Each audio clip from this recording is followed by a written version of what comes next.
कहानी काइन नाम के एक बच्चे की है जो कि अपनी पिछली जिंदगी में बहुत अजीब तरह से मरता है। वो न्यू वर्ल्ड में फिर से पैदा होता है, उसे हर गॉड्स की पावर मिलती है और उसका मकसद सिर्फ एक ही था कि उसे इस पूरे के पूरे वर्ल्ड को अपनी मुट्ठी में करना है।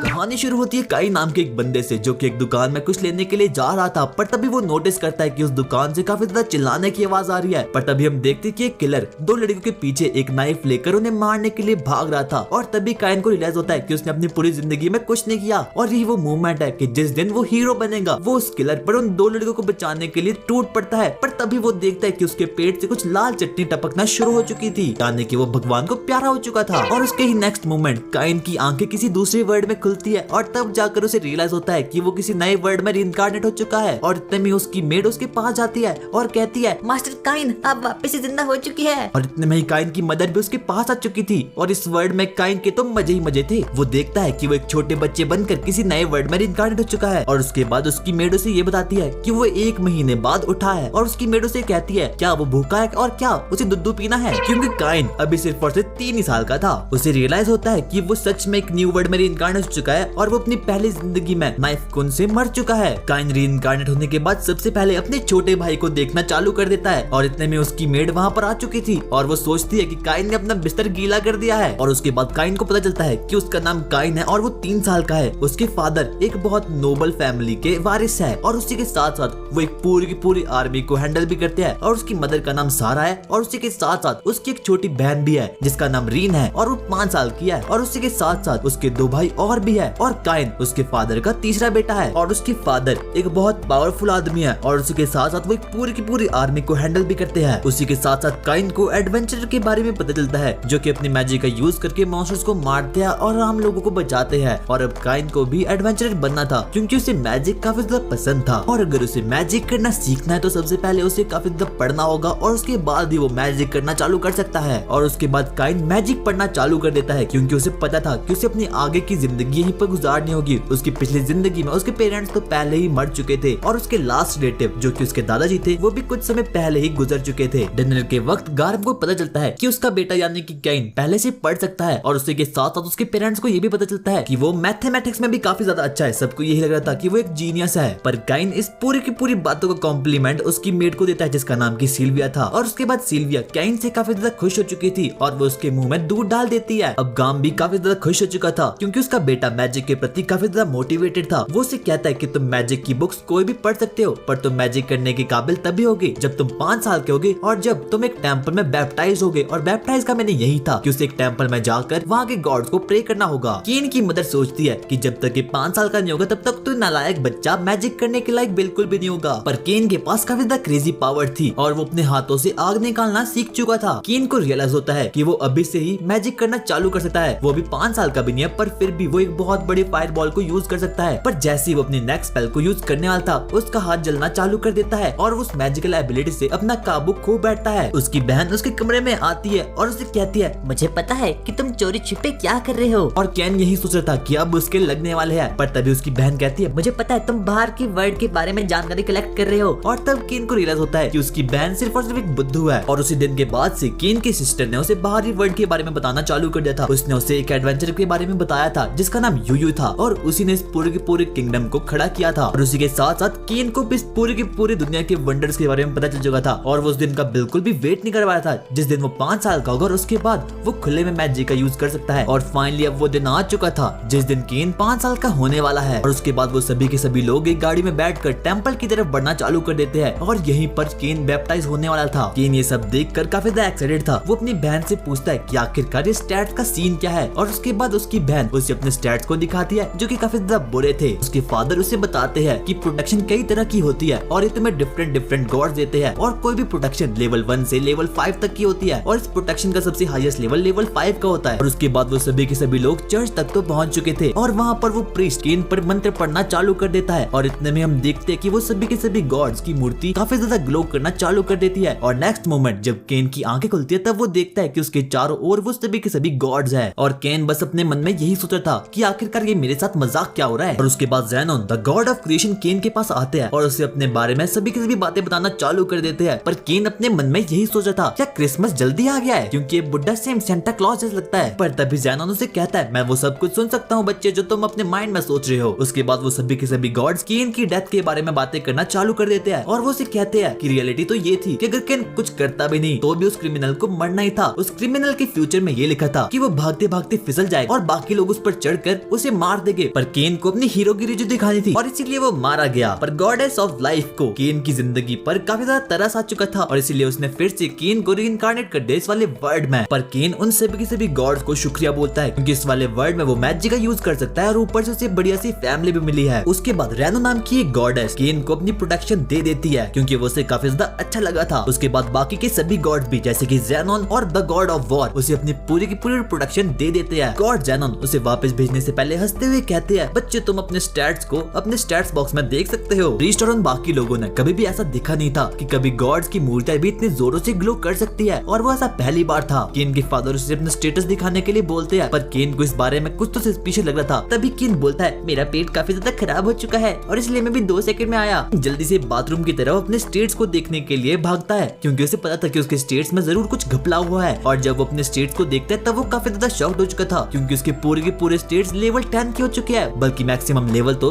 लेवल 5 का होता है। पर तभी गॉड ज़ेनोन उसे बोलते हैं कि तुम एक स्टेटस काउंसिल नाम की एक चीज दी गई है जिसकी हेल्प से तुम अपने स्टेट्स को हाइड कर सकते हो। उसके बाद वो सभी के सभी लोग अपने घर वापस आते हैं और गार्म उसे बोलता है कि तुम मुझे अपने स्टेट्स विंडो दिखाओ। और जब केन अपने स्टेट्स विंडो उन सभी के सभी लोगों को दिखाता है तो वो लोग काफी ज्यादा शॉक्ड हो चुके थे क्योंकि केन अभी सिर्फ और सिर्फ 5 साल का था और उसकी पावर लेवल बहुत खतरनाक थी क्योंकि वो इस पूरे के पूरे वर्ल्ड के मेजे से भी काफी ज्यादा पावरफुल था और उसी के साथ साथ उसे 7 गॉड की प्रोटेक्शन भी मिली थी। केन के फादर से बोलते हैं कि तुम अपने स्टैट्स किसी को भी कभी भी नहीं दिखाना। केन भी इस बात के लिए अग्री कर लेता है और उसके बाद वो वापस अपने बेड के लिए जाता है और इतने में वो देखता है कि उसके बेड पर किसी ने समनिंग बुक रखी है और अब वो डिसाइड करता है कि वो इसकी हेल्प से एक फ्लफी से एनिमल को समन करेगा। वो बाहर जाता है और एक मैजिकल सर्कल को एक्टिवेट कर देता है पर इतने में वो देखता है कि उस मैजिकल सर्कल से एक बहुत खतरनाक मॉन्स्टर बाहर आ चुका है और वो काफी ज्यादा स्ट्रॉन्ग भी था। ये देखकर केन की बुरी तरह से फट चुकी थी। वो मॉन्स्टर केन की सिस्टर पर अटैक करने वाला था पर इतने में ही केन को याद आता है कि पिछली लाइफ में भी उसके साथ कुछ ऐसा ही हुआ था। केन उस मॉन्स्टर को मारने के लिए उसकी तरफ बढ़ता है पर वो मॉन्स्टर काफी ज्यादा पावरफुल था और इसीलिए वो केन को एक पट्टे से हेडशॉट देता है और उसके बाद केन अपनी बॉडी का मैजिक यूज करके उस मॉन्स्टर को वापस से डिस्पॉन कर देता है। पर इसमें उसकी काफी ज्यादा एनर्जी लॉस्ट हो चुकी थी और इसीलिए वो बेहोश हो चुका था। जब वो होश में आता है तो वो देखता है कि उसकी बहनें रो नहीं रही है और वो काफी ज्यादा खुश है और अब उसे अपनी लाइफ का मोटिव मिल चुका था। वो डिसाइड करता है कि वो इस वाली लाइफ में सभी को खुश रखने की कोशिश करेगा और सबकी प्रोटेक्शन करेगा। और उसके बाद केन के बर्थडे के दिन उसके फादर उसके पास आते हैं और उसे कहते हैं कि आखिरकार तुम्हें आगे चल के बनना क्या है। उसके बाद केन अपने फादर को बोलता है कि मुझे इस पूरे के पूरे वर्ल्ड के लोगों की प्रोटेक्शन करनी है और इसीलिए मैं एडवेंचरर बनने का फैसला करता हूँ। गार्म अपने बच्चे की डेडिकेशन को देखकर ये डिसाइड करता है कि वो उसके लिए कुछ टीचर्स को हायर करेगा। और वहीं दूसरी तरफ केन अपने बेड में लेटे लेटे यही सोच रहा था कि आखिरकार उसके टीचर्स कैसे होने वाले हैं, क्या वो बहुत ज्यादा शक्तिशाली होगी या फिर कोई वो डरावनी विचेस होगी। और अब उस बच्चे की टीचर्स भी उसके किंगडम तक पहुंच चुकी थी और केन जल्दी से उन्हें देखने के लिए खिड़की के पास भागता है पर वो अचानक से अपने मैजिक का यूज करके उसी के ऊपर टेलीपोर्ट हो चुका था और उस वक्त वो साक्षात जन्नत में था। पर इस हरकत के कारण उसका बटलर उन दोनों लेडी से माफी मांगता है। केन की 2 टीचर होने वाली थी जिनका नाम मिली और नीना था और उसके बाद मिली अपने कैसल के अंदर गार्म्स को अपना इंट्रोडक्शन देना चालू करती है और इसमें उसे काफी ज्यादा दिक्कत होती है क्योंकि वो काफी ज्यादा नर्वस थी और केन ये देखने में काफी ज्यादा बिजी था कि नीना एक एल्फ थी और गार्म उन दोनों को बोलता है कि उन्हें नर्वस होने की कोई भी जरूरत नहीं है और केन भी उन दोनों से यही बोलता है कि तुम मुझे ऐसे ट्रीट करना जैसे कि मैं तुम्हारा दोस्त ही हूँ। वैसे भी मिलने से पहले इसने दोस्ती की आदत पार कर रखी है। और उसके बाद मिली और नीना भी केन को पढ़ाने के लिए काफी ज्यादा उत्साहित हो जाती है क्योंकि उन्हें लगा था कि ये बच्चा काफी ज्यादा बढ़िया है। और उसके बाद वो सभी के सभी लोग उस कैसल के ट्रेनिंग ग्राउंड तक पहुंच चुके थे और यहीं पर केन की प्रैक्टिस शुरू होने वाली है। केन सबसे पहले उन लोगों के सामने अपनी स्वॉर्ड स्किल का यूज करता है जिसे देखकर वो काफी ज्यादा इंप्रेस हो चुकी थी। केन की रियल स्किल्स को देखने के लिए मिली उसके पास जाती है और उसे कहती कि अब तुम्हें मेरे साथ ट्रेनिंग करनी होगी क्योंकि मुझे देखना है कि तुम आखिरकार कितने ज्यादा पावरफुल हो। और उसके बाद केन अपनी स्वॉर्ड स्टाइल का यूज करके मिली पर वार करना चालू कर देता है और मिली बहुत ज्यादा मुश्किल से केन की वार को रोक पा रही थी। तभी नीना केन से पूछती है कि क्या तुम्हें गॉड ऑफ वॉर का आशीर्वाद मिला है और केन उन को बताता है कि हाँ मुझे गॉड ऑफ वॉर के साथ और भी बहुत सारे गॉड का आशीर्वाद मिला है पर ये सिर्फ और सिर्फ एक सीक्रेट है। और इतने में ही मिली नीना से बोलती है कि अब तुम्हें केन को थोड़ा बहुत जादू करना भी सिखाना चाहिए, इससे पहले कुछ हो जाए। उसके बाद नीना केन को मैजिक करना सिखाना चालू कर देती है, पर केन को तो पहले से काफी बढ़िया सा मैजिक करना आता था। वो लगभग मिड रेंज के मैजिक को कर ही लेता था और उसी के साथ साथ उसके पास हर एक एलिमेंट की पावर्स भी थी, चाहे वो विंड हो या फिर वाटर। उसके बाद वो नीना के सामने अपने मैजिक पावर का शो ऑफ करने के लिए तैयार हो जाता है। वो कुछ पत्थरों का यूज करके एक पूरे के पूरे टारगेट को छिन भिन्न कर लेता है और उसके मंत्र काफी ज्यादा शक्तिशाली थे। वो अपने ट्यूटर्स को बताता है कि उसे हर एक गॉड की तरफ से आशीर्वाद मिला है और उसी के साथ साथ उसे गॉड ऑफ मैजिक की तरफ से भी प्रोटेक्शन मिली है और इसलिए वो इतना बढ़िया सा मैजिक कर सकता है। और अब उसकी टीचर्स काफी ज्यादा परेशान हो चुकी थी क्योंकि उन्हें लगा था कि इस बच्चे को तो सब कुछ पता है और वो उनसे भी काफी ज्यादा पावरफुल है। केन अपने आइटम बॉक्स से एक तौलिया निकालता है और उन लोगों को दे देता है और ये देखकर उसकी टीचर्स काफी ज्यादा शॉक्ड हो चुकी थी क्योंकि एक आइटम बॉक्स मिलना काफी ज्यादा रेयर होता है और उसकी टीचर्स को तो बचपन से ही आइटम बॉक्स चाहिए था। केन का मैजिक कितना ज्यादा पावरफुल होता है कि वो इस पूरे के पूरे कैसल को ही डिस्ट्रॉय कर सकता है और इसलिए केन उन लोगों को बताता है कि उसे बाहर जाकर प्रैक्टिस करनी है, पर उसके फादर ने उसे ऐसा करने के लिए मना किया है। और अगर उसकी टीचर्स उसके फादर से कहेगी कि केन को बाहर जाकर प्रैक्टिस करना है तो क्या पता शायद से वो मान जाए और उसी के साथ साथ वो ओपन वर्ल्ड को भी एक्सप्लोर कर ले। और जब से वो इस वर्ल्ड में रिइंकार्नेट हुआ है वो अपने कैसल से कभी भी बाहर नहीं गया है और इसी वक्त मिली और नैना को लगता है कि केन के लिए सबसे बढ़िया जगह बाहर ही होगी। वो लोग जल्दी से ग्राम के पास जाते हैं और उसे कहते हैं कि केन की पावर काफी ज्यादा खतरनाक है और उसकी पावर से क्या पता उनका कैसल पूरी की पूरी तरह से डिस्ट्रॉय हो सकता है। और ये जानकर कि उसका बेटा इतना ज्यादा पावरफुल है वो काफी ज्यादा शॉक्ड हो चुका था, पर ग्राम ऐसा बिल्कुल भी नहीं चाहता था कि उसका बेटा यानी कि केन बाहरी दुनिया में जाए क्योंकि ये दुनिया उसके लिए काफी ज्यादा खतरनाक है। उसे पता था कि एक ना एक दिन तो ऐसा आएगा ही जिस दिन केन को बाहर जाना होगा, पर उसे पता नहीं था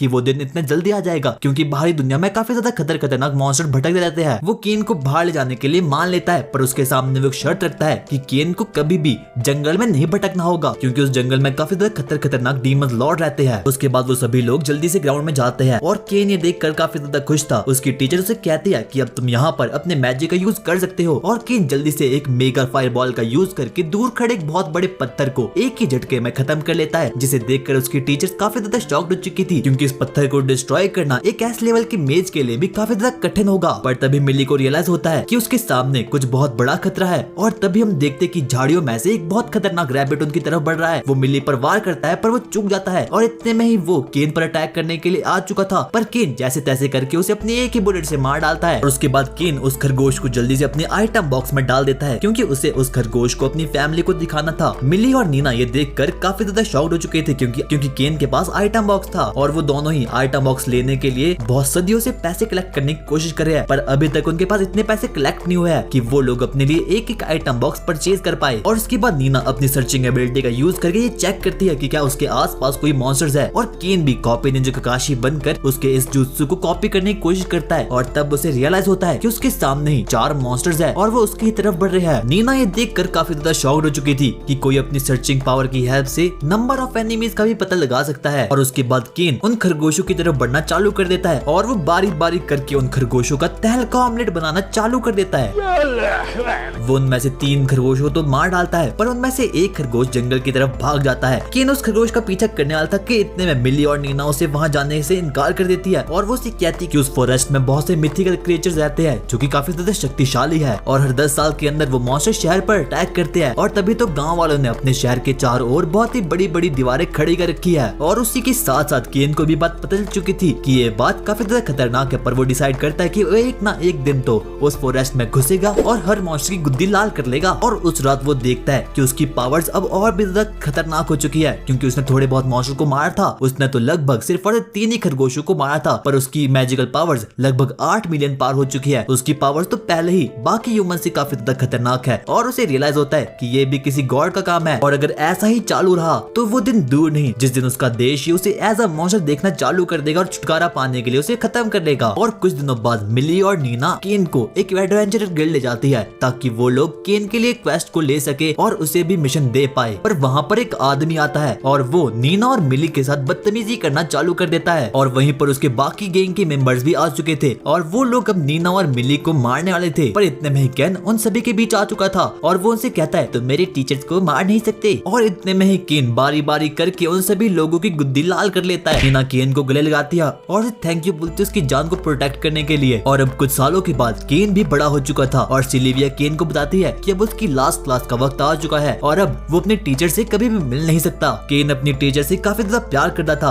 और वो सोच रहा था कि आखिरकार लास्ट क्लास में वो उन्हें ऐसा क्या दे दे जिससे कि वो खुश हो जाए। और तब केन को याद आता है कि उन दोनों को ही एक एक आइटम बॉक्स चाहिए था और वो ही उनके बकेट लिस्ट में भी था। उसके बाद केन एक आइटम बॉक्स को बनाने के लिए जंगल में जाता है और ये वही जंगल था जहाँ पर काफी ज्यादा खतरनाक डीमन रहते हैं। तो सबसे पहले केन एक डीमन मॉन्स्टर से लड़ता है और वो उसे एक ही चांटे में खत्म कर देता है और उसके बाद वो एक अर्थ ड्रैगन को खत्म कर देता है। गार्ड्स को लग रहा था कि मॉन्स्टर्स ने विलेज पर अटैक कर लिया है, पर उन लोगों को ये नहीं पता था कि कैन ने उन मॉन्स्टर्स पर अटैक कर लिया है और पूरी की पूरी आर्मी मॉन्स्टर से लड़ने के लिए निकल चुकी थी और उनका लीडर कोई और नहीं बल्कि ग्राम ही था। केन जल्दी से वो सभी की सभी चीजों को लूट कर अपने आइटम बॉक्स लेकर वहाँ से टेलीपोर्ट कर लेता है, पर टेलीपोर्टेशन के दौरान उसका रुमाल पीछे गिर जाता है। ग्राम का सेनापति उसे बताता है कि उस पूरे के पूरे फॉरेस्ट के मॉन्स्टर का खात्मा हो चुका है और तभी ग्राम सोचने लगता है कि आखिरकार वो कौन बंदा है जिसने इन पूरे के पूरे मॉन्स्टर को खत्म कर लिया है। और तभी उसकी नजर जमीन पर पड़े एक रुमाल पर पड़ती है और उसके बाद वो दिन आ चुका था जिस दिन की कैन की लास्ट क्लास होने वाली है। उसकी टीचर उसके पास आती और उसे कहती है कि पिछले 3 सालों में उसने काफी ज्यादा मेहनत की है और उसके बाद केन भी उसे पढ़ाने के लिए वो उन लोगों को थैंक यू बोलता है और गिफ्ट में उन दोनों को एक एक आइटम बॉक्स दे देता है और वो उन्हें बोलता है कि मैंने इस बैग को फॉरेस्ट में जाकर मॉन्स्टर को हरा कर मारा है और वो बैग इतने भी कुछ खास नहीं क्योंकि उसमें तो सिर्फ और सिर्फ एक कैसल ही आ सकता है। मिली उसे बताती है कि सबसे महंगे मैजिक बैग में भी सिर्फ और सिर्फ एक घोड़ा गाड़ी ही आ सकती है। मिली को चिंता होती है कि उससे इस मैजिक बैग को लोग लूटने की कोशिश करेगी। मिली और नीना अपने घुटने पे बैठकर केन को थैंक यू बोलती है। वो उसे बोलती है बड़े होने के बाद तुम्हें जिस चीज की भी हेल्प चाहिए मुझे कह लेना, मैं तुम्हें दे दूंगी।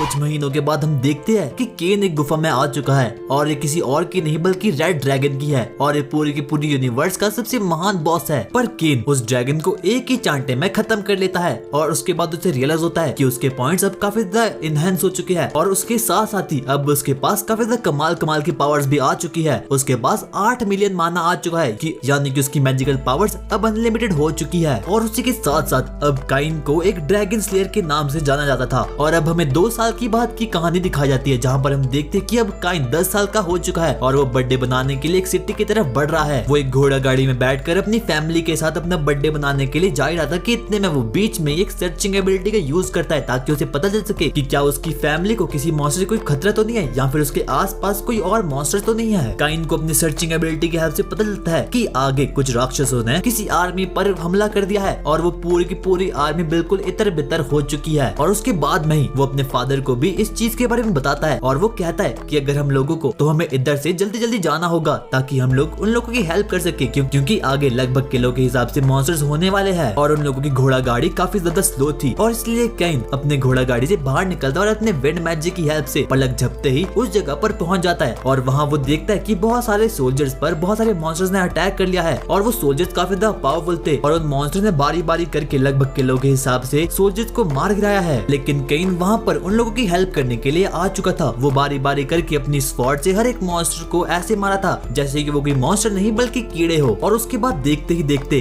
काइन वहाँ की पूरी सिचुएशन को हैंडल कर लेता है और उसी के साथ साथ ही अब काइन के फादर भी वहाँ पर पहुंच चुके थे। केन देखता है वो पूरे के पूरे सोल्जर मॉन्स्टर की अटैक से काफी ज्यादा घायल हो चुके हैं और वो लोग तो मरने वाले हैं कि इतने में काइन अपने हीलिंग मैजिक का यूज करके उन सभी सोल्जर्स की जान को बचा लेता है। और उसी के साथ साथ ग्राम भी वहाँ पर आ चुका था। वो उस घोड़ा गाड़ी में एक अजीब सा सिंबल दिखता है और तब उसे रियलाइज होता है कि ये किसी और की कार नहीं बल्कि किंग की है। और उसके बाद उस गाड़ी में से 2 लड़कियां बाहर निकलती है और वो लड़कियां कोई आम लड़कियां नहीं बल्कि प्रिंसेस थी। उनमें से एक का नाम टेलेस्टिया था और दूसरी का नाम सिल्क था। वो अपनी जान बचाने के लिए ग्राम को थैंक्स बोलती है पर ग्राम कहता है अरे मैंने नहीं बल्कि मेरे बच्चे ने किया है। और उसी के साथ साथ काइन भी उन दोनों लड़कियों को अपना इंट्रोडक्शन देता है और देखते ही देखते टेलेस्टिया बेहोश होने वाली थी क्योंकि वो इस पूरे के पूरे नजारे को देखकर सहम चुकी थी। काइन अपने रिलैक्सेशन मैजिक का यूज करके उसकी पूरी की पूरी दुख दर्द पीड़ा समस्या को दूर कर लेता है और अब टेलेस्टिया और सिल्क काइन के प्यार में मोहित हो चुकी थी। टेलेस्टिया उसके पास आती है और कहती है आपने मेरी जान बचाई, इसका थैंक यू मैं कैसे करूं? और वो दोनों ही आपस में काइन को लेकर झगड़ा चालू कर देती है। एक कह रही थी काइन मेरा है और दूसरा कह रही थी काइन मेरा है और वो लोग लड़ना चालू कर देते कि आखिरकार काइन के साथ कौन रहेगा। और वो दोनों काइन को उसके फादर के सामने ही वहाँ से किडनैप कर लेते हैं और वो लोग उस बड़ी सी कार में भी बहुत चिपक कर बैठे थे और काइन को शक हो रहा था कि आखिरकार ये दोनों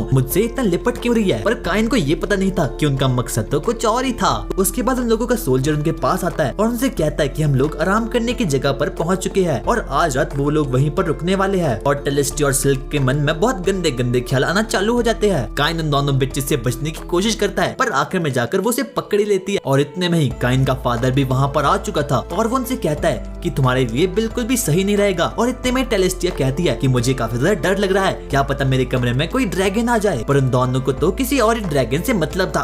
पर काइन को भी उन लोगों की बात तो मान नहीं थी क्योंकि वो लोग एक पूरी की पूरी नेशन की प्रिंसेस थी और ऊपर से वो काफी ज्यादा सुंदर भी थी। पर काइन हमारा सख्त लौंडा था और वो कहता है कि मैं तुम्हारे साथ तभी सोऊंगा अगर तुम लोग अपने बेड को मुझसे दूर रखोगी। पर वो लिटिल बिचेस कहाँ मानने वाली थी और वो लोग अपने बेड को काइन के साथ में जाकर चिपका देते हैं और उसके बाद वो दोनों चैन की नींद लेकर सो जाते हैं। और हमारा चैड लौंडा काइन वो उस पूरी की पूरी रात सोता नहीं। और उसी के साथ साथ अब वो लोग कैपिटल पहुंच चुके थे और इतने में ही काइन के पास वहाँ पर हेड नाइट आ चुका था और वो देखता है कि अभी भी प्रिंसेस काइन से ही लिपटी हुई है। और वो काइन को थैंक यू बोलता है क्योंकि उसे पहले ही पता था कि काइन ने आखिरकार उनके सोल्जर्स की जान बचाई है और उसने बहुत बहादुरी के साथ सभी के सभी मॉन्स्टर्स को खत्म कर लिया है। और उसी के साथ साथ ये पूरी की पूरी न्यूज पूरे के पूरे कैपिटल में फैल चुकी है और इसीलिए किंग काइन से मिलना चाहता है। और जो सैनिक भी मरे थे काइन उनकी बॉडी को अपने आइटम बॉक्स में रख लिया था ताकि वो लोग उनकी बॉडी को उनकी फैमिली को दे सके। काइन वहाँ से जाने वाला था कि इतने में वो मंत्री उसे बोलता है कि किंग आपसे मिलना चाहते हैं और इसीलिए आपको राज्यसभा में जाना होगा। उसके बाद हम देखते हैं कि काइन से मिलने के लिए वहाँ पर काफी ज्यादा लोग आए हैं। वो राजा के सामने आता है और राजा का कमांडर उसे बोलता है इस बच्चे ने हमारी बिचेस को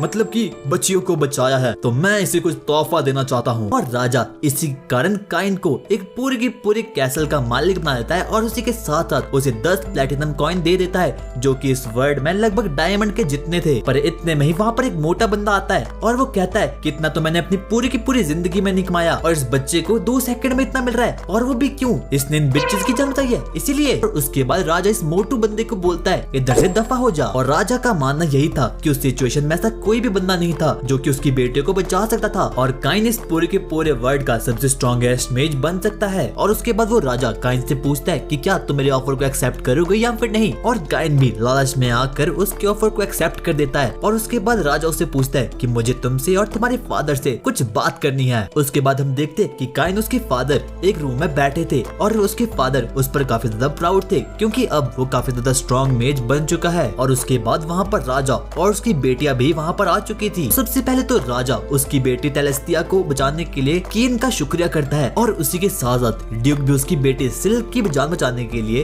केन को शुक्रिया बोलता है। और उसके बाद राजा इनसे पूछता है कि मुझे तुमसे कुछ बहुत इंपॉर्टेंट बात करनी है। उसके बाद वो राजा केन से पूछता है कि क्या वो उनकी बेटियों से शादी करेगा। शादी अभी नहीं होगी पर उन लोगों की एंगेजमेंट अभी हो जाएगी। और वैसे भी केन उनकी बेटियों के साथ सोया था, वैसे ऐसी कोई बात थी नहीं। पर हम लोग पास में देखते हैं और तब हमें पता चलता है कि ये तो पूरी की पूरी एक साजिश है क्योंकि राजा ये देखकर काफी ज्यादा शॉक्ड हो चुका था कि उसकी दोनों गोल्ड डिगर बेटियां केन के प्यार में पागल थी और केन के फादर भी उसे कुछ नहीं कहते, यानी कि केन के अब हर देशाओं से लग चुके थे। और इसी कारण से केन उनका पति परमेश्वर बनने के लिए भी अब तैयार हो चुका था। और केन अब अपने मन में एक ही बात बोल रहा था।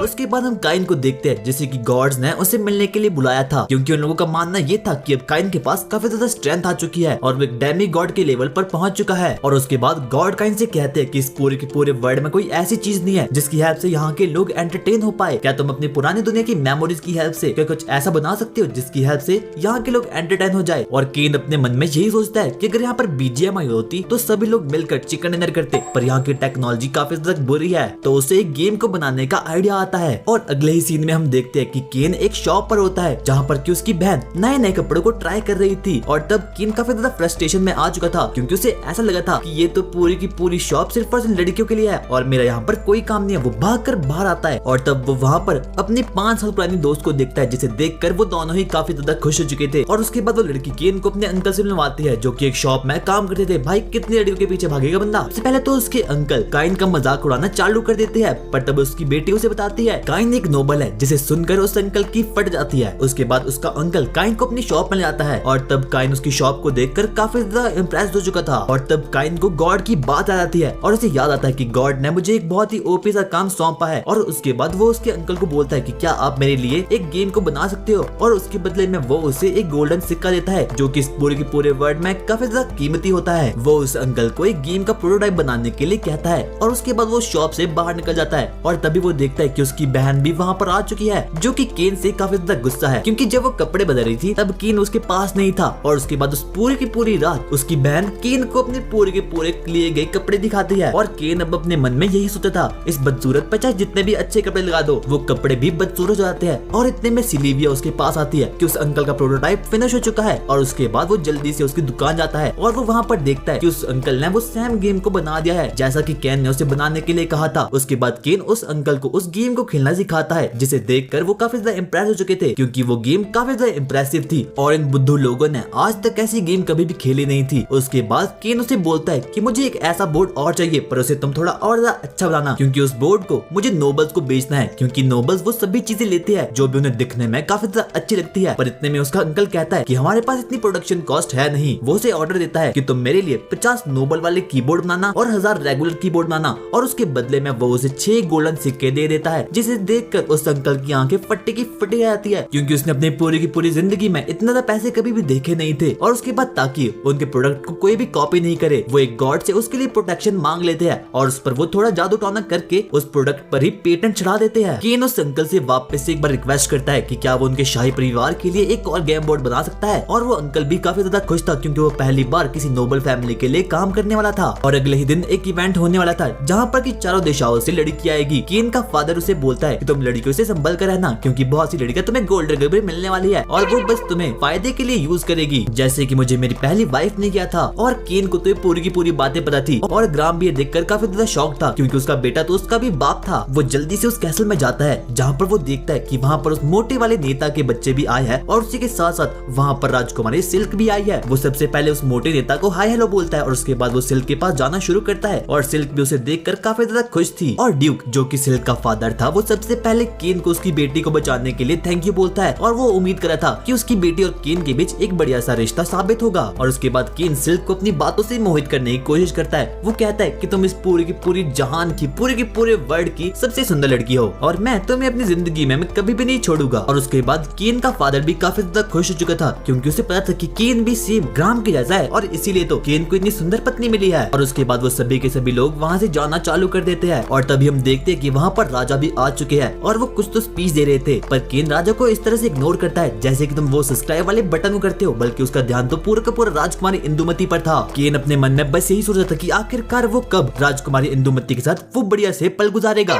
उसके बाद केन अपने फ्यूचर ससुर को यानी कि उस किंग को एक गेम बोर्ड देता है, जो कि स्पेशली उसने उसके लिए बनाया था, क्योंकि उसे पता था कि वो गेम बोर्ड उसे काफी ज्यादा पसंद आएगा। और इसके बाद किंग केन को बोलता है कि तुम इसके बाद मेरे कमरे में आना, क्योंकि मुझे तुमसे कुछ इंपॉर्टेंट बातें करनी है। उसके बाद केन उस पार्टी में घूमना चालू कर देता है और वहाँ के नए नए लोगों से मिलना चालू कर देता है, पर इतने में उसके पास सिल्क आती है और वो उसे कोने में ले जाकर बात करना शुरू कर देती है। पर तभी हम देखते हैं कि वहाँ पर उस मोटे नेता का बालक आ चुका है और उसने उस पूरे के पूरे मूवमेंट को बिगाड़ दिया है। उसका मकसद भी सिर्फ और सिर्फ एक ही था कि उसे राजकुमारी सिल्क को अपना बनाना है, पर वो मोटा बच्चा काफी ज्यादा बदसूरत था और इसीलिए राजकुमारी सिल्क उसके मुंह पर ही उसे मना कर देती है और कहती है कि केन तुमसे बड़ा है। जो सुनकर वो बालक काफी ज्यादा गुस्से में आ चुका था और उसके बाद वो काइन को काफी ज्यादा बुरा भरा बोलना चालू कर देता है। वो कहता है तूने मुझसे मेरी बंदी को छीना, आयु 5 बजे पंगा करने। उसके बाद हम देखते कि अब 5 तो बज चुके हैं और उनका पंगा भी शुरू होने वाला है, और वो भी किसके लिए? राजकुमारी सिल्क के लिए, जो कि किसी काम की भी नहीं है। और वो मोटा बालक कुछ तो कह रहा था, पर राजकुमारी सिल्क का उससे कुछ भी कहने का मन नहीं था और वो तो केन से लिपटना चालू कर देती है। पर इतने में ही उनकी गैंग का एक चैट बालक फाइनली मैजिक करना चालू कर देता है और वो कुछ तो नाचते नाचते मैजिक करना चालू कर देता है और वो इतने में ही उसकी तरफ एक फायरबॉल फेंकता है और तब काइन नोटिस करता है कि वो फायरबॉल तो उसके छोटे भाई से भी काफी ज्यादा छोटा है, पर वो बच्चा भी अभी भी नाचते नाचते उसके साथ डांस करते करते उस पर मैजिक फेंक रहा था और इस चीज का काइन पर कोई भी ज्यादा इफेक्ट नहीं पड़ता। और इसी बीच सिल्क वहाँ पर आती है और वो उन लोगों को काइन के बारे में बिल्कुल सच सच बताती है। वो कहती है काइन कोई साधारण बच्चा नहीं है, इसने अकेले ही लगभग 100 से भी ज्यादा ऑक्स को मार दिया है और ऊपर से इसके पास कुछ ऐसी पावर्स है जिसकी हेल्प से ये तुम्हें एक ही चांटे में खत्म कर सकता है। और ये सुनकर ही उन सभी के सभी बालकों की पैंट गीली हो चुकी थी और तब उन्हें रियलाइज होता है कि काइन तो काफी ज्यादा खतरनाक बच्चा है और वो उसके सामने माफी मांगना चालू कर देते हैं। वो उन लोगों के जाने के बाद काइन से कहती है कि मैं तुम्हारी पूरी की पूरी सच्चाई टेलेस्टिया को बता दूंगी और काइन कहता है कि प्लीज तुम टेलेस्टिया को कुछ भी नहीं बताना और सिल्क कहती है मैं उसे कुछ भी नहीं बताऊंगी अगर तुम मेरे साथ डेट पर जाओगे। और इतने में ही टेलेस्टिया भी वहाँ पर आ चुकी थी और सिल्क उसे कुछ बताने वाली थी कि इतने में ही केन उसके मुंह पर अपने हाथ को रख लेता है और तब टेलेस्टिया कहती है कि तुम इनडायरेक्टली सिल्क को किस कर रहे रहे हो। और इसी के साथ साथ वो ये भी कहती है कि इस पूरे के पूरे इंसिडेंट के बारे में वो किंग को बता देगी। पर सिल्क टेलेस्टिया को बोलती है कि वो दोनों डेट पर जा रहे हैं और टेलेस्टिया काइन से कहती है कि मुझे भी थोड़ा सा डेट पर जाना है। और अब काइन को भी टेलेस्टिया काफी ज्यादा सुंदर लग रही थी और वो उसे कहता है कि वो भी किसी दिन डेट पर जाएंगे और मजे करेंगे। पर इतने में ही किंग वहाँ पर पीछे से आता है और वो उसे कहता है कि आखिरकार काइन किस बारे में बात कर रहा है। और तब काइन डरते डरते किंग को बोलता है कि हम लोग बात करने के लिए डेट पर जा रहे हैं। उसके बाद हम देखते हैं कि जो गेम काइन ने बनाई थी वो इस पूरे के पूरे वर्ल्ड में काफी ज्यादा फेमस हो चुकी है और यहाँ तक कि किंग को भी वो काफी ज्यादा अच्छी लगती है। और उसके बाद किंग का मंत्री काइन को उसकी हवेली गिफ्ट करता है और ये वही हवेली थी जो कि किंग ने काइन को गिफ्ट करी थी उसकी बेटी टेलेस्टिया को बचाने के लिए। और अब अगले सीन में काइन फाइनली उस कैसल से बाहर निकल चुका था और उसे आज अपने पूरे की पूरी कैसल को देखना था जो कि किंग ने उसे गिफ्ट किया था। वो उस मैप को फॉलो करता है जो कि उसकी मंत्री ने उसको दिया था और आखिर में जाकर फाइनली वो एक कैसल तक पहुंच चुका था। पर जब वो उस कैसल की हालत देखता है तो वो काफी ज्यादा शॉक्ड हो चुका था क्योंकि उस कैसल की हालत बिल्कुल खराब थी। वो तो पूरा टूटा फूटा था। काइन अब भगवान का नाम लेकर अंदर जाता है और अब वो भगवान से एक ही विनती कर रहा था कि इस कैसल के अंदर कहीं उसे कमला ना मिल जाए वरना उसे कमला के साथ भी शादी करनी पड़ेगी। वो उस महल के अंदर जाता है और तब वो देखता है इस कैसल में तो लाइट ही नहीं है। और सबसे पहले वो अपने लाइट मैजिक का यूज करके उस पूरे के पूरे हवेली में लाइट की सुविधा को उपलब्ध करवा देता है। और उसके बाद वो लिविंग रूम में जाता है और वो वहाँ पर देखता है ये पूरा का पूरा लिविंग रूम तो काफी ज्यादा बुरा है। वो सबसे पहले अपने मैजिक का यूज करके इस पूरी की पूरी हवेली की साफ सफाई करवाता है। काइन अपने मैजिक का यूज करके उस पूरी की पूरी हवेली को बिल्कुल साफ कर देता है और अब वो पूरी की पूरी हवेली बिल्कुल एकदम नई जैसी कन्वर्ट हो चुकी थी। और अब काइन भी काफी ज्यादा खुश हो चुका था क्योंकि ये पूरी की पूरी हवेली सिर्फ और सिर्फ उसी की थी। और तभी वो देखता है कि उसकी कुछ मेड्स भी वहाँ पर आ चुकी है और उसी के साथ साथ काइन का बटलर भी उसकी हेल्प करने के लिए वहाँ पर आ चुका है। और काइन ने अपनी मेड्स को यहाँ पर इसीलिए बुलाया था क्योंकि वो सोच रहा था कि आखिरकार वो इस पूरे के पूरे महल में एंटरटेन कैसे होगा। वो सभी के सभी मेड्स काइन से बोलते हैं कि हम आपकी एंटरटेन करने के लिए अपनी पूरी की पूरी मदद करेंगे। और काइन भी अभी सुनकर काफी ज्यादा खुश हो चुका था। और उसके बाद वो सभी मेड्स काइन के कैसल को साफ करने के लिए जुट जाती है। पर तब उन्हें रियलाइज होता है कि पूरा का पूरा कैसल तो बिल्कुल क्लियर है और काइन उन्हें बताता है कि इस पूरे के पूरे कैसल को तो उसने एक ही चुटकी में साफ कर दिया था। और उसके बाद काइन को याद आता है कि आज तो उसके घर उसके बड़े भाई आने वाले हैं और वो जल्दी से अपने घर जाता है ताकि वो अपने बड़े भाइयों से मिल सके। उसके बड़े भाई उसको देखकर काफी ज्यादा खुश थे क्योंकि उन्हें पता नहीं था कि उसके पास अपना ही एक कैसल है। वो उसे देखकर काफी ज्यादा खुश थे क्योंकि काइन ही इस पूरी की पूरी फैमिली में काफी ज्यादा रिच था और उसके पास इस पूरी की पूरी फैमिली में सबसे ज्यादा ताकत थी। और उसके बाद काइन की फैमिली भी उसके नए घर यानी कि कैसल को देखने के लिए उसके साथ आती है। और तब वो देखकर काफी ज्यादा शॉक्ड हो चुके थे कि यह हवेली कोई टूटी फूटी नहीं बल्कि काफी ज्यादा सुंदर है। और उसी के साथ साथ काइन उन्हें ये भी बताता है कि इस पूरी की पूरी हवेली में काफी ज्यादा खतरनाक चीज भी है। उसके बाद वो सबसे पहले उन लोगों को अपनी लाइब्रेरी में जाता है और उसके बाद वो उन लोगों को अपने किचन में जाता है जो कि काफी ज्यादा बड़ा था। और काइन के फादर उसे बोलते हैं कि तुम्हारे घर में तो कोई भी आर्ट्स नहीं है और नोबल लोगों को आर्ट्स काफी ज्यादा पसंद है तो मैं तुम्हें सुझाव देता हूँ कि तुम अपने कैसल में एक बढ़िया सी आर्ट पीस को लगवा दो। काइन जल्दी से अपने घर के हॉल में जाता है और उसके बाद वापस अपनी फैमिली में आ जाता है। और इतने में ही हम देखते हैं कि सिलीविया किसी चीज को देखकर काफी ज्यादा चिल्ला उठती है। और उसके बाद वो सभी के सभी लोग सिलीविया के पास जाते हैं और वहाँ पर वो देखते हैं कि काइन के घर में एक बहुत बड़ा आर्ट पीस है और ये कोई मामूली आर्ट पीस नहीं बल्कि द रेड ड्रैगन का आर्ट पीस है। और द रेड ड्रैगन इस पूरे के पूरे वर्ल्ड का सबसे खतरनाक डीमन था। इसे लगभग ए रैंक के लोग भी हरा नहीं सकते और काइन ने इस खतरनाक मॉन्स्टर को अपने घर में रखा है। और उसी के साथ साथ उसके फादर उसे ये भी बताती है कि ये रेड ड्रैगन काफी ज्यादा महंगा है। इसकी कीमत लगभग 10,000 प्लेटिनम कॉइन है। और तब काइन को रियलाइज होता है कि अगर वो अपनी पुरानी जिंदगी में होता तो इस रेड ड्रैगन की कीमत लगभग 1 बिलियन येन होती। उसके बाद काइन को अचानक से उसकी मदर की चिल्लाने की आवाज आती है और काइन जल्दी से उसके पास जाता है। और तब काइन की मदर से बोलती है कि आखिरकार तुमने टॉयलेट में लगाया क्या है। और काइन की मदर एक जेट स्प्रे के बारे में बात कर रही थी और वो कहती है कि इसे लगाकर तो एक नया ये एहसास होता है। और उसके बाद काइन के फादर भी उस जेट स्प्रे को यूज करना चाहते थे। वो जल्दी से टॉयलेट में जाते हैं और उस जेट स्प्रे को यूज करते हैं और वो अपने आप को एक अलग ही जन्नत में पाते हैं क्योंकि आज से पहले उन लोगों ने इस फीलिंग का एहसास कभी भी लिया नहीं था। उसके बाद उसके पेरेंट्स उसे बोलते हैं कि हमारे घर में भी ये लगा दो। और तब काइन सोचता है कि क्या मैं एक प्लम्बर हूँ। और उसके बाद काइन के फादर काइन को बोलते हैं कि तुम्हें अपने घर में एक इवेंट को ऑर्गेनाइज करना होगा क्योंकि जब भी कोई नोबल एक नया घर लेता है तो अपने साथियों को नई नई पार्टीज देता है। रात के टाइम पर अब काइन काफी ज्यादा थक चुका था। वो अपनी बटलर और मेड से बातें कर ही रहा था कि आखिरकार वो उस इवेंट को कैसे ऑर्गेनाइज करे। और तभी उसका बटलर उसे एक पेज देता है जहाँ पर कि उन सभी गेस्ट्स का नाम लिखा था जिसे कि काइन को इनवाइट करना होगा। और उसके बाद काइन अब काफी ज्यादा नर्वस था क्योंकि उसने आज से पहले कभी भी किसी भी पार्टी को ऑर्गेनाइज नहीं किया था। उसे कुछ भी समझ नहीं आ रहा था कि आखिरकार उसे अपनी पार्टी में क्या क्या बनाना होगा। वो डिसाइड करता है कि वो नोबल्स को एक बढ़िया से ग्लास गिफ्ट करेगा और वो अपने जादू से एक मैजिकल ग्लास को बना देता है जो कि दिखने में काफी ज्यादा सुंदर थे। और वो डिसाइड करता है कि वो उनके लिए दारू का इंतजाम भी करेगा क्योंकि सारे के सारे नोबल्स एनिमल्स बहुत ज्यादा पियक्कड़ होते हैं। और उसके बाद सबसे पहले काइन एक हैमबर्गर बनाता है और वो सोचता है कि वो पार्टी में सभी लोगों को यही खिलाएगा। और उसके बाद उसकी मेड को भी वो हैमबर्गर और दारू काफी ज्यादा पसंद आती है। और सबसे पहले उस जूस को टेस्ट करने के लिए सिल्विया पहले एक गिलास लेती है, उसके बाद दूसरा, उसके बाद तीसरा, और तीसरे में वो स्वर्ग लोक तक पहुंच चुकी थी। उसके बाद किंग काइन को बुलाता है और वो काइन से काफी ज्यादा नाराज था क्योंकि काइन ने उसकी पार्टी के लिए किंग को इनवाइट ही नहीं किया था। और तब किंग काइन से बोलता है कि मुझे नहीं लगता तुम्हें अपने फ्यूचर ससुर की कोई भी चिंता है। पर तभी काइन बातें पलटाते हुए कहता है कि मैं तो चाहता था कि मैं खुद आपसे आकर आपको इनवाइट करूं। और तब किंग भी काफी ज्यादा खुश हो चुका था और वो काइन से बोलता है कि मैं तुम्हारी पार्टी में अपनी बेटी टेलेस्टिया को भी लेकर आऊंगा। और तभी ड्यूक भी बोलता है कि मैं भी अपनी बच्ची सिल्क को लेकर तुम्हारी पार्टी में जरूर आऊंगा। और उसके बाद काइन अपनी पूरी की पूरी मेड्स को ये बता देता है कि किंग भी हमारी पार्टी को अटेंड करने वाले हैं। और वो लोग काफी ज्यादा शॉक्ड हो चुके थे। अगले दिन पार्टी शुरू हो चुकी थी और सभी मेहमान काइन के घर आ रहे थे। और उसके बाद ड्यूक और उसकी बेटी सिल्क भी वहाँ पर आ चुकी थी। और वो सबसे पहले काइन के घर वाले मॉन्स्टर को देखती है, जिसे देखकर वो काफी ज्यादा शॉक्ड हो चुकी थी। वो काइन से बोलती है कि एक दिन मैं भी तुम्हारे साथ तुम्हारे ही घर में रहने वाली हूँ। पर ड्यूक कहता है बेटा इसमें थोड़ा टाइम है। उसके बाद काइन अपने सभी गेस्ट को थैंक यू बोलता है उसकी पार्टी अटेंड करने के लिए। और उसके बाद वो सभी के सभी लोग काइन की ड्रिंक को टेस्ट करते हैं जो कि उसने बनाई थी। और जब वो उसकी ड्रिंक को टेस्ट करते हैं तो वो काफी ज्यादा शॉक्ड हो चुके थे क्योंकि उसकी ड्रिंक काफी ज्यादा खतरनाक, उन लोगों ने इस प्रकार की किसी भी चीज को पहले कभी टेस्ट नहीं किया था। और यहाँ तक कि उन लोगों को काइन के ग्लास भी काफी ज्यादा पसंद आए थे। और अब राजा और रानी भी काइन की पार्टी को अटेंड करने के लिए वहाँ पर आ चुके थे। काइन सबसे पहले एक ड्रिंक लेता है और तब उसे रियलाइज होता है कि आज से पहले उसने ऐसी चीज को कभी भी पिया नहीं है। और उसके बाद वो हैमबर्गर को खाता है और उसे साक्षात स्वर्ग का अनुभव अपने मुंह में होता है। और उसके बाद काइन किंग को अपने बाथरूम में ले जाकर जेट स्प्रे का अनुभव करवाता है। और तब जाकर किंग को रियलाइज होता है कि आज तक उसने ऐसी फील को अपनी पूरी की पूरी जिंदगी में कभी भी महसूस नहीं किया। और उसके बाद राजा रानी भी कहती है कि तुम हमारे बाथरूम में आकर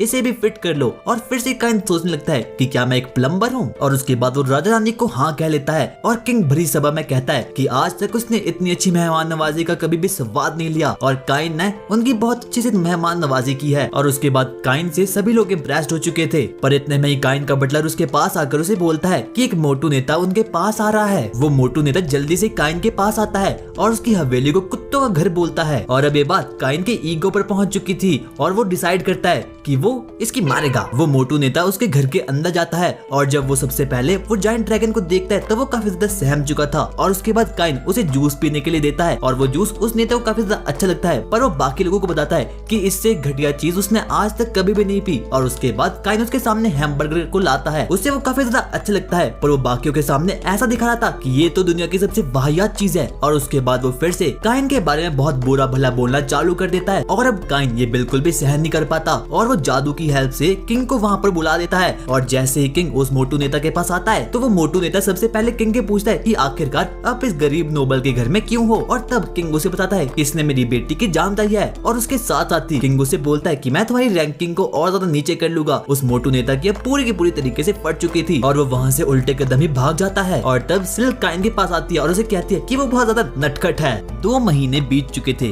और अब काइन चलते चलते नाइट के वाइस कैप्टन से मिलता है क्योंकि उसे कुछ काम था। किंग ने काइन से कहा था कि उसे कुछ मॉन्स्टर्स के सर चाहिए और काइन ने वो कलेक्ट करके ले आए थे। वो नाइट्स का कैप्टन काइन को एक स्टोरेज रूम दिखाता है पर काइन कहता है कि स्टोरेज रूम उसके मॉन्स्टर्स के लिए काफी छोटा है। और तब वो नाइट कहता है कि क्या उसने एक ड्रैगन को पकड़ा है। पर इतने में ही काइन कहता है नहीं, वो इतने भी बड़े नहीं, बल्कि वो तो सिर्फ अर्थ ड्रैगन के जितने ही बड़े हैं। और ये सुनकर वो नाइट का कैप्टन और ज्यादा शॉक्ड हो चुका था। वो नाइट काइन को जल्दी से एक प्लेग्राउंड में ले जाता है जहाँ पर कि वो सभी लोग प्रैक्टिस करते थे। काइन जल्दी से अपने आइटम बॉक्स में से वो सभी के सभी मॉन्स्टर को निकाल देता है और उन सभी मॉन्स्टर को उस प्लेग्राउंड में डाल देता है। ये देखकर वो नाइट काफी ज्यादा शॉक्ड हो चुका था। वो नाइट केन से क्वेश्चन करता है कि क्या तुम एक गॉड हो या फिर तुम एक हीरो हो। और ये सुनकर काइन एक सेकंड के लिए थोड़ा घबरा जाता है और वो कहता है ऐसा कुछ भी नहीं है। और उसके बाद वो नाइट से भागने की कोशिश करता है पर वो नाइट उसे पकड़ लेता है और उसे कहता है कि आज तुम हमारे साथ प्रैक्टिस करोगे और मैं तुम्हें हमारे लीडर से भी मिलवाने वाला हूँ। उसके बाद सबसे पहले वो नाइट काइन को अपने साथियों से मिलवाता है और काइन को इन सभी लोगों के साथ ही स्वॉर्ड्स की प्रैक्टिस करनी होगी। तभी वहाँ पर एक सोल्जर बोलता है कि ये बच्चा तो सिर्फ 10 ही साल का है और क्या मुझे इसे लड़ना भी चाहिए या फिर नहीं, क्योंकि मैं तो इसे एक ही चांटे में खत्म कर सकता हूँ। पर वो नाइट कहता है कि काइन के पास काफी ज्यादा क्रेजी पावर है और वो किसी को भी एक ही शॉट में खत्म कर सकता है। और उसने प्रिंसेस टेलेस्टिया की जान भी ऑर्क से बचाई थी। और उसके बाद उन नाइट्स में कंपटीशन होना शुरू हो जाता है। सबसे पहले एक नाइट केन से लड़ने के लिए सामने आता है और केन जल्दी से अपने विंड मैजिक का यूज करके सोल्जर को 2 सेकंड के अंदर ही हरा डालता है। उसके बाद काइन उन लोगों को थैंक यू बोल के वहाँ से जाने वाला था कि इतने में उनका वाइस प्रेसिडेंट उनसे कहता है कि अब काइन को उन सभी नाइट से एक बार ही लड़ने की कोशिश करनी होगी और काइन को अपने ऊपर पूरा भरोसा था कि वो उन सभी को एक ही शॉट में खत्म कर सकता है। वो उन सभी लोगों से एक बार में ही भिड़ने वाला था कि इतने में वहाँ पर उन सभी नाइट्स की लीडर आ चुकी थी, जो कि एक सुंदर एल्फ थी। वो उन सभी को बोलती है कि आखिरकार वो सभी नाइट्स इतने छोटे बच्चे पर अटैक क्यों कर रहे हैं, और तभी वो केन को अपने गले से लगा देती है और उसे राम देने की कोशिश करती है। वो वाइस कैप्टन से फिर से पूछती है कि आखिरकार इतने छोटे बच्चे पर इतने सारे नाइट्स अटैक क्यों कर रहे हैं। वाइस कैप्टन उस एल्फ को बताता है कि ये कोई नॉर्मल बच्चा नहीं बल्कि ये तो काफी ज्यादा पावरफुल बच्चा है, क्योंकि इसने उन राजकुमारियों को लगभग 50 ऑक्स से अकेले ही भिड़कर बचाया था। और अब उनकी कैप्टन भी समझ चुकी थी कि ये बच्चा काफी ज्यादा स्ट्रॉन्ग है और उस एल्फ कैप्टन को स्ट्रॉन्ग लोगों से लड़ना काफी ज्यादा पसंद था और वो बचपन से किसी ऐसे को ढूंढ रही है जो कि उससे भी ज्यादा पावरफुल हो। और उसके बाद वो देखते ही देखते काइन को फाइटिंग के लिए चैलेंज कर देती है और वो देखते ही देखते उस पर टूट पड़ती है, पर काइन जैसे तैसे करके उसके वारों को डॉज कर रहा था। और उसके बाद उनकी एल्फ स्पीड बूस्ट का यूज करके काइन पर अटैक करती है, पर काइन तो अभी भी बहुत आराम से उसके मूव्स को डॉज कर रहा था। उन नाइट्स को भी देख के काफी ज्यादा हैरानी होती है कि उनकी लीडर की गति को कोई मैच कर सकता है। काइन मैजिक का यूज करता है और उसकी तरफ बढ़ना शुरू कर देता है। वो उस पर अटैक करने वाला था कि इतने में वो उसके सामने से गायब हो जाता है और उसके पीछे आ जाता है। वो उसकी गर्दन पर अपनी वुडन स्वॉर्ड रखता है और तब उस एल्फ लीडर को अपनी जिंदगी की सबसे अच्छी फीलिंग आती है। वो केन को गले लगाती है और कहती है कि अब मैं तुमसे शादी करूंगी, पर केन कहता है वो तो उससे अच्छी तरीके से जानता भी नहीं है और वो लोग तो अभी अभी मिले हैं। उसके बाद वो एल्फ लीडर अपना नाम ट्यूआना बताती है और कहती है कि मैं 3 साल तक जिंदा रह सकती हूँ और हम लोग बहुत समय तक कर सकते हैं। पर काइन उसे डर कर वाइस कैप्टन के पीछे आ चुका था और वो कहता है कि इससे पहले तुम्हें अपने फादर से परमिशन लेनी होगी। और ट्यूआना कहती है कि ऐसी कोई दिक्कत है ही नहीं, क्योंकि जब मैंने अपना घर छोड़ा तब मैंने अपने पेरेंट्स को बताया था कि मैं तभी घर आऊंगी कि जब मुझे कोई स्ट्रॉन्गेस्ट हस्बैंड मिलेगा। पर काइन कहता है कि इसकी परमिशन मुझे अपने फादर के साथ और भी बहुत लोगों से लेनी होगी। पर ट्यूआना डिसाइड करती है वो डायरेक्ट किंग के पास जाएगी और उसे पूरी की पूरी बातें बता देगी। उसके बाद वो सभी के सभी लोग किंग के पास जाते हैं और ट्यूआना किंग से बोलती है कि अब वो काइन के साथ शादी करने वाली है। ये सुनकर वहाँ के सभी लोगों के चेहरे पर 12 बज चुके थे। और उसके बाद किंग काइन को बताता है कि ट्यूआना सिर्फ और सिर्फ एक नाइट नहीं बल्कि वो तो एक पूरे की पूरे एल्फ किंगडम की प्रिंसेस है। और तब काइन सोचता है कि इस हिसाब से तो मुझे काफी अच्छा खासा दहेज मिल। पर उसी के साथ साथ किंग ट्यूआना को बोलता है कि काइन की एंगेजमेंट पहले ही प्रिंसेस टेलेस्टी और प्रिंसेस सिल्क के साथ हो चुकी है। और तब ट्यूआना काफी ज्यादा सोच में पड़ चुकी थी और वो खुश होते हुए कहती है कि मुझे पता था कि काइन काफी ज्यादा स्ट्रॉन्ग है और उसने बाकी लड़कियों को भी अपने जाल में फंसा रखा है और अब तो मैं इसी से शादी करूंगी। और उसके बाद सभी यही सोचना चालू कर देते कि आखिरकार ट्यूआना ने कौन से सस्ते नशे कर रखे हैं। और किंग उसे बोलता है कि अगर उसे केन के साथ शादी करनी है तो सबसे पहले उसे अपने फादर को पूछना होगा। और ट्यूआना इस शर्त को मान जाती है। वो केन को जबरदस्ती अपने साथ लाती है और केन कहता है कि आखिरकार हम लोग कहाँ जा रहे हैं। और ट्यूआना कहती है कि हम लोग तलवारों को टकराने जा रहे हैं। और उनके जाने के बाद अब सभी लोग इसी सोच में पड़ चुके थे कि आखिरकार केन ने उनकी किंगडम की सबसे स्ट्रॉन्गेस्ट नाइट को कैसे हरवाया। और उसके बाद किंग गाम से पूछता है कि क्या तुम्हें केन की ताकतों का राज पता है। पर गाम ना में जवाब देता है। पर तभी वाइस कैप्टन बोलता है कि जब उसने केन के साथ गॉड के बारे में बात की थी तो केन थोड़ा सा घबरा चुका था और उसके बाद राजा का शक यकीन में बदल चुका था। और वो अपने सेनापति से कहता है कि वो केन को एक मिस्टीरियस बुक बताएंगे और अगर केन ने उसे पढ़ ली तो समझ लेना केन वही है। और उसके बाद काइन ट्यूआना से प्रैक्टिस करते करते काफी ज्यादा थक चुका था और वो वापस से किंग के पास आ चुका था। और उसके बाद किंग काइन को एक एम्परर लेवल मैजिक बुक देता है जो कि किसी और की नहीं बल्कि फर्स्ट फाउंडर यूयू की थी जिसने कि इस पूरे किंगडम को बनाया था। और उसके बाद काइन उस बुक को पढ़ना चालू कर देता है और वो कहता है कि मैंने इन मंत्रों को पहले भी कहीं देखा है। और उस वक्त किंग का शक यकीन में बदल चुका था और वो कहता है कि इस पूरे के पूरे वर्ल्ड में ऐसा कोई भी बंदा नहीं है जो कि इस बुक को पढ़ सकता है। और उसके बाद केन ये देखकर काफी ज्यादा शॉक्ड हो चुका था। वो उस बुक में लिखे हर वर्ड को ध्यान से देखता है और तब उसे रियलाइज होता है कि ये शब्द जापानीज में है जिससे कि फर्स्ट राजा यूयू ने लिखा था। और उसके बाद किंग और बाकी सभी लोग केन से सवाल करना चालू कर देते हैं और पूछते कि आखिरकार तुम सच में हो कौन। और तब केन को रियलाइज होता है कि वो ज्यादा देर तक अपना झूठ इन लोगों से छुपा नहीं सकता। वो उन सभी लोगों को पूरी की पूरी बात सच सच बता देता है। वो उन्हें बताता है कि मैं इस वर्ल्ड में रीइंकार्नेट हुआ हूँ और मुझे मेरे पुराना जन्म पूरी की पूरी तरह से याद है और ऊपर से मैं गॉड से भी मिल चुका हूँ। ये सुनकर वो सभी के सभी लोग काफी ज्यादा शॉक्ड हो चुके थे क्योंकि आज तक ऐसा कोई भी इंसान पैदा नहीं हुआ जो कि गॉड से मिला है। और उसके बाद काइन का फादर काइन से बोलता है कि इन सभी लोगों को अपना स्टेटस दिखा दो। और जैसे ही काइन अपना स्टैट्स उन सभी को दिखाता है तो वो लोग काफी ज्यादा शॉक्ड हो चुके थे क्योंकि उसके स्टैट्स एक गॉड लेवल जितने थे। वो उनसे रिक्वेस्ट करता है कि वो लोग उसे वैसे ही ट्रीट करे जैसे कि वो उसे आज तक करते आ रहे हैं, ना कि उसे कोई गॉड की उपाधि दे दे। पर इतने में ही ट्यूआना उस कमरे में आती है और वो उसे एक लेटर दिखाती है जहाँ पर कि उसके फादर ने काइन से शादी करने के लिए सहमति दे दी थी। और उसके बाद ट्यूआना काइन को अपने साथ फिर से लकड़ियों का खेल खेलने के लिए ले जाती है।